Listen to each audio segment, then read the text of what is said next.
थोड़े दिनों बाद सुधार आया है कांग्रेस में, इसके लिए हम उनको धन्यवाद और बधाई देते हैं। उन्होंने कहा, और अध्यक्ष महोदय मेरा भी सुझाव है कि इलेक्शन बैलेट पेपर से होना चाहिए, और इसलिए होना चाहिए कि बहुत प्रश्न लग रहे हैं, बहुत उंगली उठ रही है, इलेक्ट्रॉनिक चीज़ों पे बहुत सवाल खड़े हो रहे हैं, और केवल भारत के अंदर लोकतंत्र में नहीं, दुनिया के लोकतंत्र में। और ये जो लोग कुछ कह रहे हैं इलेक्ट्रॉनिक की बात और टेक्नोलॉजी की बात कर रहे हैं, मैं उनसे कहना चाहता हूं कि भारत और जर्मनी की तुलना कर लें, भारत और अमेरिका की तुलना कर लें, भारत की और जापान की तुलना कर लें, हम कहाँ खड़े हैं। अगर वो संपन्न देश जो टेक्नोलॉजी में हमसे कई गुना आगे हैं, अगर वो स्वीकार नहीं कर रहे हैं ईवीएम, तो आखिरकार हम ईवीएम को क्यों स्वीकार कर रहे हैं। अगर उन देशों में लोकतंत्र है और बैलेट से वोट पड़ रहा है, तो यहाँ पर भी बैलेट से वोट पड़ना चाहिए। और जो मेरी जानकारी जहाँ तक पहुँचती और जानकारी है मुझे, वो जानकारी ये कहती है कि जर्मनी में अगर आप ईवीएम से वोट डालेंगे तो वो अनकॉन्स्टिट्यूशनल माना जाएगा। सोचो, जर्मनी जैसा देश बैलेट पेपर से वोट डलवा रहा है, तो आखिरकार भारत जैसा देश हम बैलेट पे क्यों नहीं जा रहे हैं।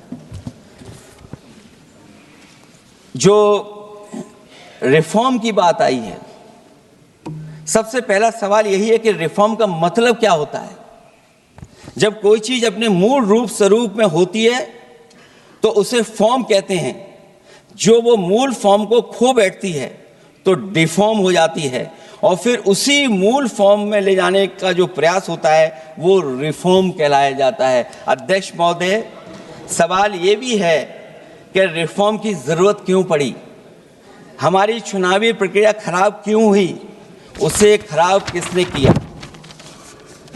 किसी भी चीज के खराब होने के दो कारण होते हैं, एक ये कि उसे बाहरी लोगों ने खराब किया, और एक ये कि उसके अंदर से ही किसी ने खराब किया या किसी ने अपने स्वार्थ के लिए करवाया।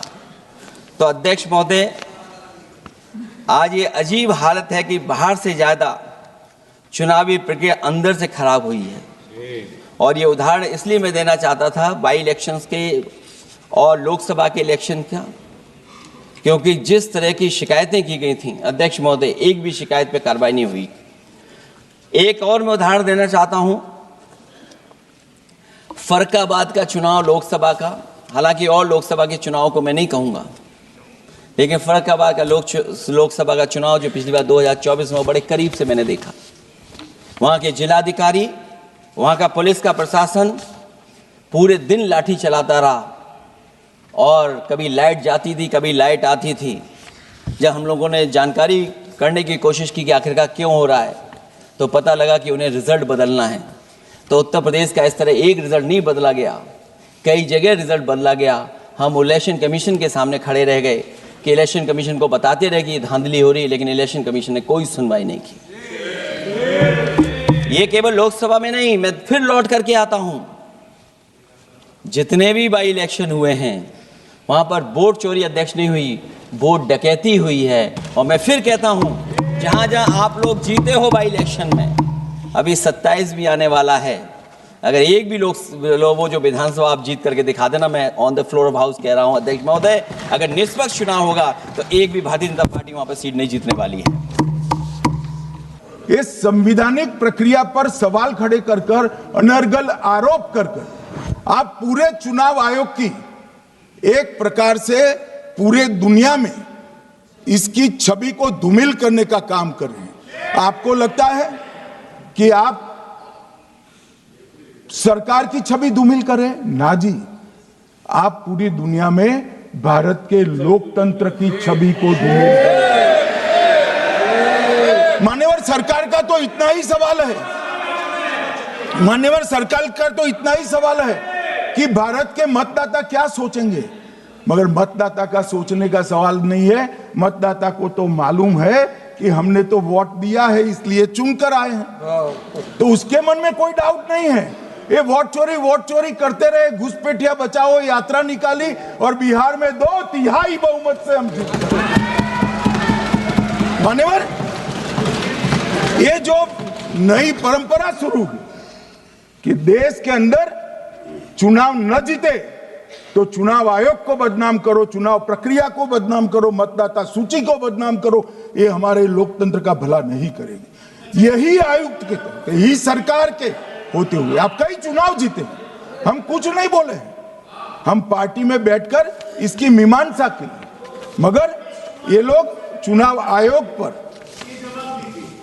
प्लीज नो, आप बैठिए, आप ठीक है बैठिए। माननीय सदस्य प्लीज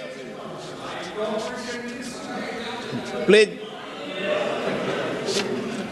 मान्यवर, मैं थोड़ी स्पष्टता के लिए आंकड़ा देना चाहता हूं।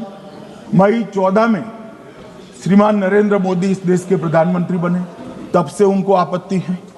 तो एनडीए क्या क्या जीती? 3 लोकसभा चुनाव हम जीते, 41 राज्यों के विधानसभा चुनाव जीते, तो हम 44 विधानसभा टोटल चुनाव जीते हैं 2024 से 25 तक। मगर वो भी 30 चुनाव जीते हैं अलग अलग विधानसभा में, 30 जगह पे। अगर मतदाता सूची करेक्ट है तो क्यों शपथ लिया, क्यों चुनाव लड़ा? आप बताइए देश की जनता को। आप लोग यहाँ कैसे पहुंचे? श्री राहुल गांधी जहां से चुनकर आए थे, वो वायनाड की मतदाता सूची में भी मेरी पार्टी ने प्रेस कॉन्फ्रेंस कर इसी प्रकार की डिस्क्रिपेंसी को बताया है। इसका जवाब नहीं देते। हमने अमेठी का भी बताया है, इसका जवाब नहीं देते हैं। मान्यवर, एक चुनाव की मतदाता सूची में जो थोड़ी बहुत गलतियां हैं, उसको वो लोग मुद्दा बनाते हैं चुनाव हारने का। चुनाव हारने का कारण है नहीं, मैं अंत में बताऊंगा क्यों हारते हो चुनाव, मैं बताऊंगा मान्यवर अंत। परंतु फिर भी चलो मान ले कि मतदाता सूची ठीक नहीं है, तो गहन पुनर्निरीक्षण का मतलब ही ये है कि मतदाता सूची को सुधारने की प्रक्रिया। अब इसमें आपके बीएलए सहयोग नहीं करते हैं, आप उसका बहिष्कार का ऐलान करते हो, आपकी राज्य सरकारें जहां है वो मदद कम करती हैं, तो कैसे मतदाता सूची का शुद्धिकरण होगा? जो आपकी डिमांड है वो ही चुनाव आयोग कर रहा है। आपकी डिमांड है कि मतदाता सूची ठीक हो, वो चुनाव आयोग कर रहा है। मगर हुआ क्या है मान्यवर मालूम है? इनको अब अगर प्रेस में कोई पत्रकार उनको पसंद ना आए ऐसा सवाल पूछते हैं तो तुम बीजेपी के एजेंट हो ऐसा कहते हैं। मान्यवर, सवाल जो भी हो उसको लेना चाहिए। मान्यवर, पत्रकार कभी बीजेपी का एजेंट नहीं होता है, मगर आप अगर ऐसा मानते हो कि लोकतंत्र में आपको पसंद आए ऐसे ही सवाल पत्रकार पूछे तो ये नहीं हो सकता। इमरजेंसी नहीं है भाई, इमरजेंसी नहीं है। मान्यवर, एक प्रेस में कोई सवाल पूछता है तो कहते हैं बीजेपी के एजेंट है, केस हारते हैं तो जज पर आरोप कर देते हैं, चुनाव हारते हैं तो ईवीएम पर आरोप करते हैं, ईवीएम की दलील अब गले नहीं उतरती तो वोट चोरी का मुद्दा लेकर आए, वोट चोरी का मुद्दा लेकर पूरा बिहार में यात्रा निकाली, फिर भी हार गए। अब हारने का कारण आपका नेतृत्व है, ये हारने का कारण ईवीएम और मतदाता सूची नहीं। और अगर ये मानते हैं मान्यवर, अगर ये मानते हैं कि इनको कोई पूछने वाला नहीं है, भगवान करे मैं गलत पड़ जाऊं, कांग्रेस के कार्यकर्ता इनका हिसाब मांगेंगे। एक दिन कांग्रेस के कार्यकर्ता इनका हिसाब मांगेंगे कि इतने चुनाव कैसे हार गए।